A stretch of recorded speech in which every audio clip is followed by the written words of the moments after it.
안녕하십니까? 오늘은 6월 15일, 네, 벌써 한 주의 중간이에요. 수요일입니다. 수요일만 되면 약간 피로가 풀린다는 그런 분들이 계세요. 이거 이상하죠? 아무래도 이제 반 왔으니까 하고 이제 곧 즐거운 주말이 시작될 거야. 예전에 6일 근무할 때는 어떻게 살았는지 모르겠어요. 요즘에는 주 5일째인데, 어렸을 때 생각하면은 초등학교 때 저는 토요일이 제일 좋았거든요. 토요일 날 학교 갔다가 반나절 되면은 이제 청소하고, 그때 이제 청소당번 아니면 더 일찍 가잖아요. 12시쯤에 이렇게 해 떴을 때 이렇게 대낮에 이렇게 막 집에 가면은 왜 그렇게 기분이 좋던지, 네, 그런 기억이 나네요. 자, 이제 책을 거의 다 마칠 때가 됐어요. 제가 한 번은 이제 더 정리해 드릴 건데, 어쨌든 책은 이제 다, 네, 요거 하면은 챕터가 끝나요. 바로 그 대망의 프리젠테이션의 달인입니다.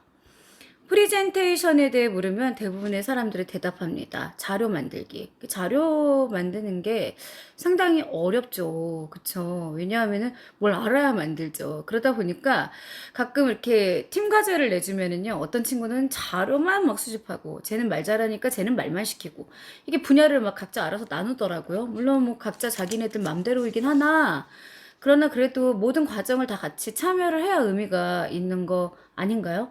예전에는 팀별로 이제 대학에서 과제를 주면은요, 옛날 뭐 이렇게 복학하거나 이런 선배들은 막 이렇게 뺀질뺀질 놀고 밑에 애들 다 시켜 먹었거든요. 선배라는 이유로. 요즘 애들은 안 그래요. 되게 당차요. 예.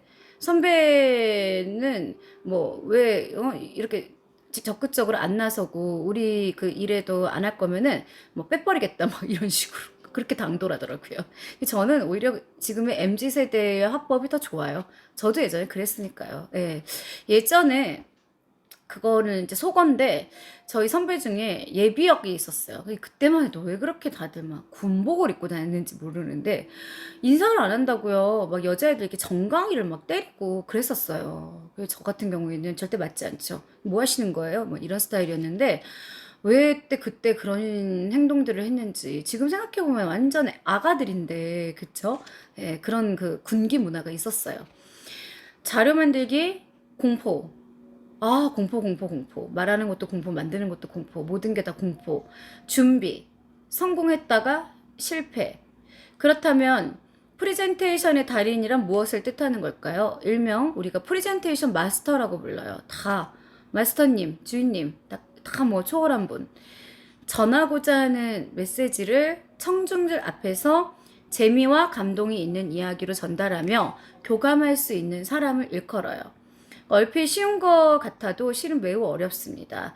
그래도 우리 주위엔 이렇게 닫힌 소통 말고 열린 소통을 바라는 사람들이 아주 많은데 사람을 많이 대하면 대할수록 스트레스도 굉장히 커지고 사람을 대하면 대할수록 말하는 게 더 어렵게 느껴지고 나중에 잘못하면 대인 공포까지도 갈 수 있기 때문에 내가 내 스스로가 마음 관리, 멘탈 관리를 정말 잘 하셔야 됩니다.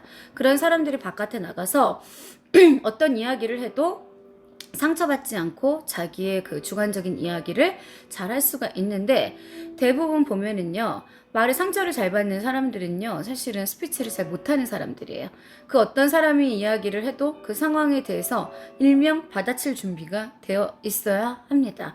그래서 나한테 무례한 사람이 예를 들어 너 왜 지지배야 이렇게 말이 세 이렇게 얘기하면 그 사람은 자기가 반성해야 돼요. 자기가 그런 식으로 행동을 하니까 상대방도 그 사람한테 똑같이 그 방어 기전의 말들이 나오는 거예요.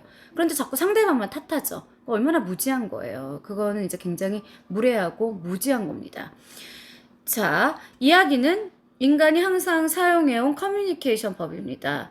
뛰어난 프레젠테이션에는 이야기라는 요소가 스토리가 항상 결부되어 있음을 기억하세요. 그래서 우리가 스토리텔링이라고 하는데 그게 한 단어가 아니라 스토리, 그 다음에 tell, 말하다, ing, 계속 말하는 중인 겁니다. 그걸 꼭 기억하셔야 합니다. 프레젠테이션이라는 책의 한 구절입니다. 사람들이 듣고 싶어 하는 건 단지 정보의 나열이 아니에요. 정보는 요즘에 뭐 유튜브 뭐 선생님도 있고 네이버 선생님도 있고 뭐 책도 있고 어디서든 얻을 수 있어요. 효율적으로 짜인 흥미롭고 유용한 이야기라는 거죠. 엑기스를 듣고 싶어 하는 거예요. 필자는 학생들에게 과제로 조별 프리젠테이션을 만들어서 발표를 시킵니다. 보고 읽는 것조차도 제대로 안 되는 학생들이 있는가 하면 책을 안 읽어보고 입으로 읽질 않기 때문에 이렇게 책을 딱 봐서 읽으라 그러면 벌써 말이 꼬여버리는 거죠. 옛날만 해도 이렇게 그 수업 시간에 선생님이 국어책을 많이 읽는 연습을 시켰는데 지금 생각해보면 그때 다 이유가 있었던 거죠. 의외로 무대를 휘저으며 자유자재로 발표력을 과시하는 학생들이 있는데 꼭 물어봐요. 책 많이 읽었어요? 이러면요. 네, 책을 좋아합니다. 되게 내성적인 것처럼 보이고 얌전한데 막상 무대에 세워놓으면요. 그 매력이란 뭐 이런 말할 수가 없습니다. 자, 그럼에도 늘 아쉬운 점은 있어요. 뭔가 조금 더 이야기를 해야 하는데 2%, 네, 음료수 이름 아닙니다. 2%가 부족해요. 나의 현재 상태, PT 자체, 프레젠테이션이 부담스럽다. 가슴이 두근거린다. 뭐 심장이 콩닥콩닥콩닥콩닥. 예, 왜냐하면 이게 사람이라는 게 긴장하면 다 그렇게 돼요. 이렇게 막 교감신경이 항진이 되니까 얼굴이 막 후끈거린다.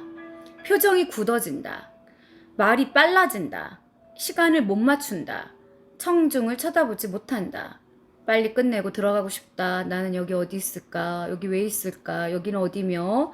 손발이 후들거린다. 달달달달 떱니다. 네, 복식호흡도 안 되고 막 이렇게 온몸의 근육이 무너지는 거죠. 목이 메고 갈라진다. 열심히 준비한 내용이 잘 기억나지 않는다. 나도 내가 무슨 얘기를 하고 있는지 잘 모른다. 끝나고 생각해보면 꼭 빼먹은 게 있다. 아, 그거였는데 아쉽네. 이런 거요. 초반에 긴장한다. 이 중 몇 개의 항목이 체크가 될까요? 평균 체크 항목이 4개 이내인 사람들은 프리젠터로서의 전문가적인 자질을 가지고 있는 것으로 평가할 수 있는데 일반적으로 많은 사람들에게서 5개에서 9개 정도가 설문조사에서 나옵니다. 내가 아까 나열한 거를 나도 해당하네 이렇게 생각하면서 듣는 분들이 분명히 있을 거라고 저는 생각이 돼요. 경험이 충분치 않거나 트레이닝이 부족한 사람들은 10개 이상이에요. 그럼 좀 곤란해요. 근데 진짜 제대로 코칭 받아야 돼요. 이런 경우에는 일상에서도 힘듦을 느낄 거예요. 이런 경우는 기본에서부터 체계적인 훈련이 필요합니다. 14가지 중 13가지의 문제가 없다 해도 청중들과 이른바 아이 콘택트가 안 된다는 점인데 그런 성향의 당사자에게 성공률을 물어보니까 불만족스럽대요. 청중들로선 몰입과 설득이 덜 되니까 실패로 여기는 셈인 거죠. 듣고 싶지 않아? 뭔 말하는 거야? 이렇게 되는 거죠. 훌륭한 프리젠터가 되기 위해서 위 도표의 14가지 항목 모두를 잘할 수 있도록 꾸준히 연습하고 훈련해야 합니다. 프리젠테이션을 할 때 아무런 준비도 없이 발표석에 서는 사람은 없을 거예요. 반드시 이야기할 내용을 메모하거나 원고를 정리하고 당연히 청중들 앞에서 본인이 미리 준비한 것들을 토대로 이야기를 진행을 하세요. 작성된 원고의 완성도 수준이 행사의 성공 여부로 이어지니까 철두철미하게 준비를 하셔야 돼요. 저도 그 토요일 날 제가 그 제8회 남한강 영화제에서 공로상을 수상하거든요. 저 같은 경우에 말하는 사람이니까 가면은 바로 줄줄 나올 것 같죠? 아니에요. 저도 이제 한 이틀은 머릿속에서 생각을 정리하고 얼마나 많은 사람들을 감동시킬 수 있을지 거기 막 시장님들도 오시고 그런다 그러니까 잘 준비를 해서 가야 될 것 같습니다. 자, 쓸모없는 표현이나 내용이 많으면 프레젠테이션이 방향 감각을 잃게 되어 길을 잃어요. 결과적으로 실패한 발표로 귀착이 되는 것입니다. 프레젠테이션의 준비나 연습은 아무리 과해도 지나침이란 없어요. 반복을 거듭할수록 자신의 것이 됩니다. 자신감이 배가가 됩니다. 특히 중요한 미팅이나 발표장에서 깔끔하게 프레젠테이션을 하는 모습은 멋지고 보기가 좋아요. 스티브 잡스처럼 저 이렇게 스티브 잡스를 좋아할까요? 고인이 되셨지만 자중을 압도할 때는 마냥 감탄스럽기까지만 합니다. 우리는 스토리텔링이라는 말을 자주 쓰는데 한 단어로 인식하는 경우가 많은데 실은 스토리 플러스 텔 플러스 ing가 합쳐진 단어입니다. neverending story, 즉 이야기 중이라는 걸 의미하는 거죠. 다시 강조하지만 프레젠테이션은 얼핏 쉬워 보여도 고도의 기술을 요하는 행위입니다. 우선 세 부분으로 나누면 한결 수월해지는데요. 발표의 전체적 이야기를 어떻게 할 것인지, 이야기 구성, 이야기를 어떻게 흥미있는 슬라이드로 구성을 할 것인지, 시각화. 그래갖고 이제 그전에는 되게 많은 내용을 썼지만 요즘에는 아주 이렇게 심플하게 간단하게 주제만 뭐 동기부여, 뭐 리더십 이런 식으로 해갖고 한 페이지 넘어가면서 강사의 모든 지식과 애드립으로 총동원이 됩니다. 구성한 자료를 어떤 방식으로 잘 전달할까 자유자재로 연출을 할 수 있는 그런 노하우가 있으셔야 돼요. 1번과 2번은 대체적으로 잘해요. 그러나 이 3번은 쉽지가 않아요. 그래서 열정적인 연습만이 중요합니다. 이 자유자재로 연출한다는 건 그만큼 내공이 있다는 소리죠. 구력이 있다는 소리죠. 골프를 치면. 프리젠테이션에선 이야기 구성이 정말 중요한데요. 요 부분은 좀 약간 많이 길어요. 그래서 이제 요거 한 2페이지 정도만 하면은 얘는 끝나요. 이 책은. 그래서 제가 여기에다가 살을 더 붙여서 한 번씩 더 이렇게 짚으면서 평상시에 제가 강연장에서 하는 그런 이제 내용들, 여러분들이 바깥에 나가서 어떤 면이 좀 불편한지, 어떤 면에서 좀 원숙하지 못한지, 미숙한지, 그리고 왜 사람들하고의 갈등이 생기는지, 그냥 저는 스피치를 가르치는 사람이어서 그런지는 몰라도 사실은 모든 사람들의 싸움이나 어떤 그 갈등의 원인은 저는 말에서 생성이 된다고 생각을 해요. 그리고 심지어 욕을 많이 쓰거나 비속어를 쓰면 가난해진다고 믿는 사람 중에 하나입니다. 그래서 말이라는 거. 그래서 가끔은 이런 사람도 있잖아요. 속담에 말로 동네잔치 다 한다. 밉지 않잖아요. 근데 자기 돈은 자본은 하나도 안 들이면서 말로 동네잔치를 합니다. 그게 얼마나 대단한 재주입니까? 그런 걸 가르치는 사람이 바로 저입니다, 여러분. 자, 믿고 따라오실 분들은 구독과 좋아요 부탁하고 저는 이쯤에서 물러갈게요. 지금까지 공미정이었습니다. 고맙습니다.